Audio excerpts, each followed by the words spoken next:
So ఇంతకు మరాఠీ అబ్బాయిని love marriage చేసేసుకొని ఏంటి దాని సంగతి ఏంటి? మాకు కూడా హాఫ్ తెలుసు కానీ అంత ఎక్కువ తెలియదు అనమాట. అంటే ఫ్యామిలీ నెంబర్ 1 షోలో ఐ సెడ్ ఎవ్రీథింగ్. నేను మా ఆయనతో చెప్పని విషయాలు కూడా చెప్పేసిన ఆ షోలో. It is going viral on Insta also. Right. There are many videos family number 1 show which are going very viral. And so ఇప్పుడు అక్కడ చెప్పనివి this one is also getting viral on that. So this is from my husband and my daughter అన్నమాట. అంటే మరాఠీ అబ్బాయి అంటే Mohit is my school friend. స్కూల్లో ఏం లేదు, తెలుసు. ఎలా తెలుసు మోహిత్ అంటే హీస్ మై స్కూల్ ఫ్రెండ్. దాని తర్వాత కాలేజ్ టైంలో మేము కలిసాం. బీటెక్ టైంలో he was doing degree, I was doing BTech. ఆ టైంలో కలిసాం మేము. And when it turned into love అనేది తెలియదు. బట్ ఫర్ ప్రతి ఒక్క సిచ్యువేషన్లో Mohit was with me. And then one fine day my dad called Mohit and మేము ప్రియాకి సంబంధాలు చూస్తున్నాము, ఇఫ్ నీకు ఓకేనా, ఎందుకంటే ఐఎమ్ సీయింగ్ యూ. నాకు జర్మనీ నుంచి కూడా ఎప్పుడైనా లేట్ షూట్స్ అయిపోతే మోహితే డ్రాప్ చేస్తుండే. ఆ నైట్ టైం ఎలా ట్రావెల్ చేస్తుండే, ఏ అబ్బాయి ఇంత రాత్రి, ఏ ఫ్రెండ్ ఇంత రాత్రి వచ్చి డ్రాప్ చేస్తాడు నేను ఇంటికి అనేది ఒకటి ఉండే పేరెంట్స్ కి. వచ్చింది. దానికే మా డాడీ అడిగింది ఆ రోజు బతుకమ్మ పండుగ, అక్టోబర్ టైంలో బతుకమ్మ పండుగ. ఆ టైంలో మా డాడీ మోహిత్ని అడిగితే మోహిత్ వాస్ లైక్, అంకుల్ మీకు ఒకవేళ నా పైన నమ్మకం ఉంటే ప్రియా చేయి నా చేతిలో పెట్టేయండి అని సిన్సియర్గా చెప్పిండు. దాని తర్వాత నేను కొద్దిసేపు రూమ్లో వచ్చిన, మా డాడీ అన్నాడు మోహిత్ పైన ఏంది నీ ఒపీనియన్ అంటే, మోహిత్ పైన ఏంది నా ఒపీనియన్, మేమిద్దరం మంచి ఫ్రెండ్స్. నాకేం తెలుసు మా ఆయన రివీల్ అయ్యిండని. ఐ సెడ్ హిమ్ దట్, మా డాడీకి ఏమన్నానంటే, నాన్న మేమిద్దరం మంచి friends, not more than friends అని అన్నా. Mohit was like I have said everything అని అనేసిండు. మా పప్పులో కాలేసిన నేను ఇప్పుడు అని. దెన్ ఐ సెడ్ ఇట్లా ఉండే and I was not ready, ఇంకా మేనేజ్ చేయను, సమ్హౌ మేనేజ్. అండ్ ఇప్పుడు ధరణి ప్రియ మాడేకర్ అనే ఒక పేరుతోటి అలా సాగుతుంది life. And it's been 8 years we got married. 8 years లో we have Amoda, our love. Amoda వచ్చిన తర్వాత లైఫ్ అనేది ఎలా ఉంది? అమ్మా it is so beautiful. Starting లో అది రావడానికి కాకపోతే నువ్వు చెప్పడం అనే దానికి నీ ఫేస్ లో పెట్టే ఫీలింగ్స్ కనెక్షన్ లేదు తెలుసా. ఫేస్ లో ఏమో ఒక పెయిన్ లాగా చెప్తున్నావు, మాటలు ఏమో బ్యూటిఫుల్ చెప్తున్నావు. పెయిన్ చెప్పాను కదా, నేను ఎప్పుడైతే అమోదాన్ని చూస్తానో ఐ కెన్ ఫీల్ దట్, అంటే షీస్ గాడ్స్ కిడ్. అమోద అంటే జనరలీ నా కూతురు అది అంటాం కానీ she was my daughter. I mean ఇది వాజ్ అని ఎందుకు వచ్చిందంటే, తను ఎప్పుడైతే టఫ్ సిచ్యువేషన్స్ లైఫ్లో చేసిందో దాని తర్వాత that is a rebirth for her అనమాట. She has gone through few things. కొంచెం పుట్టినప్పుడు మనకి పిల్లలకి కొంచెం సీరియస్ అవుతూ ఉంటుంది కదా, సో అలాంటి ఒక సీరియస్ సిచ్యువేషన్లో ఉండే. అండ్ దాని తర్వాత we thought we will lost her, but then doctors చేసిన వర్క్ వల్ల వీ గాట్ హర్ బ్యాక్. అందుకే నేను ఎప్పుడు అంటూ ఉంటాను, నాకు అంటే నా ప్రెగ్నెన్సీ నా ప్రెగ్నెన్సీ అసలు వద్దు, ప్రెగ్నెన్సీ టాపిక్. చాలా మంది ప్రెగ్నెన్సీ అంటే దే టేక్ వెరీ పాజిటివ్. నేను ఎవరైనా ఫ్రెండ్స్ ప్రెగ్నెంట్ అన్నారంటే నేను ఇట్లా ఫింగర్స్ క్రాస్ చేసుకుంటా. అంటే పెయిన్ అనుభవించావు నువ్వు? చాలా. ఇట్ వాజ్ నరకం ఫర్ మీ. ఆ నరకంలో కూడా మా ఆయన మా ఫ్యామిలీ, అమ్మ నాన్న అక్కలు, నాకు నా ప్రెగ్నెన్సీ టైంలో I was having no friend with me, only అమ్మ నాన్న చిన్నక్క పెద్దక్క మా ఆయన, దట్స్ ఇట్.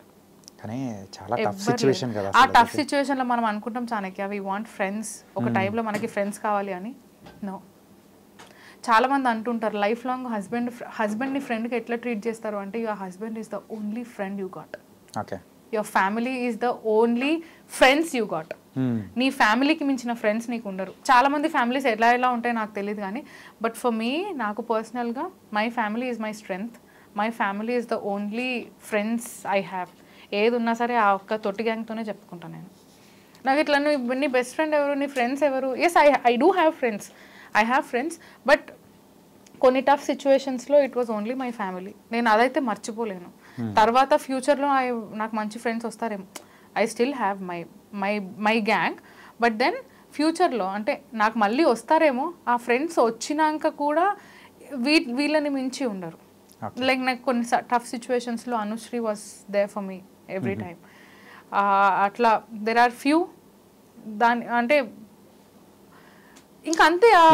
అర్థమవుతుంది బాధ ఏంటంటే ఒక చైల్డ్ గురించి కానీ, సో ఆ టైంలో ఉన్న నువ్వు అంటే ఫేస్ చేసిన ఒక డిఫికల్ట్ టాస్క్ అంటే అట్లాంటి సిచ్యువేషన్ టైం కానీ నేను అందుకే ఎప్పుడు దాని గురించి తలుచుకోను. నేను ఇప్పటికీ కూడా అమోదాన్ని అలా చూస్తూ ఉంటా తెలుసా, అది పడుకున్నప్పుడు కానీ I just look at her.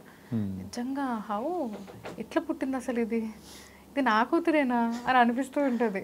అంటే she has changed our life Chanakya. నిజంగా అంటారు కదా ఆడపిల్ల లక్ష్మీదేవి అని, అది ఎంతవరకు కరెక్టో రాంగో నాకు తెలియదు, కానీ నా విషయంలోనైతే అది వచ్చిన తర్వాతనే ఐ టుక్ ఫ్యూ డెసిషన్స్. అది వచ్చిన తర్వాతనే నేను చాలా స్ట్రాంగ్ అయ్యా.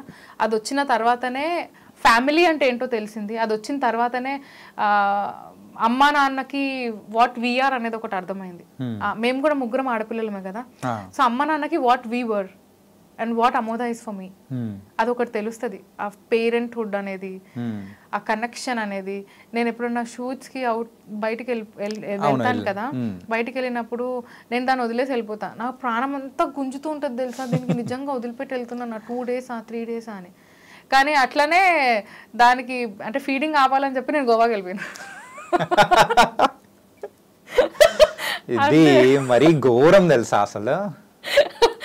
అంటే she was very addicted to it.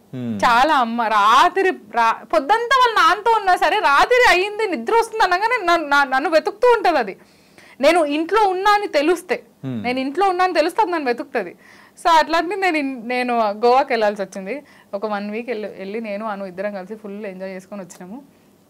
So అట్లా ఐ హ్యావ్ టు. కానీ ఎంతైనా కానీ నీకైతే ఒక కూల్ లాంటి హస్బెండ్ దొరికాడప్ప. నువ్వు ఫైర్ అయితే మీ ఆయన కూల్.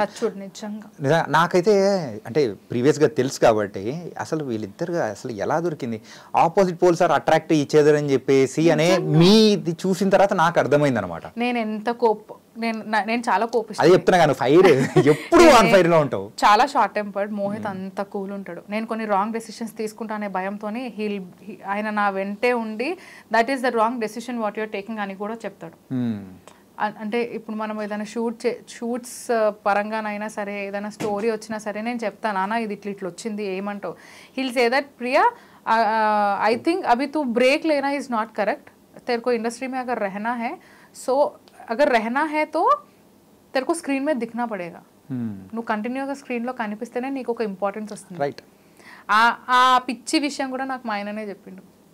ఇంత సపోర్టివ్ గా ఉన్న హస్బెండ్. ఇండస్ట్రీలో స్టార్టింగ్ వచ్చినప్పుడు కూడా నువ్వు ఇండస్ట్రీకి వెళ్తున్నావు, కానీ రేపటి నాడు నువ్వు చాలా ప్రాబ్లమ్స్ ఫేస్ అవుతావు. I know what a girl faces. So అలా అమ్మాయిలు ఏదైతే ఫేస్ చేస్తారో ఆ ప్రాబ్లమ్స్ అన్ని నువ్వు ఫేస్ చేస్తావు if you are strong enough. ఆ ప్రాబ్లం ఇప్పుడు ఎవరైనా వచ్చి నిన్న సో అండ్ సో ఇది అని మాట్లాడినప్పుడు నువ్వు ఇంట్లో కూర్చొని ఏడుస్తూ ఉండొద్దు.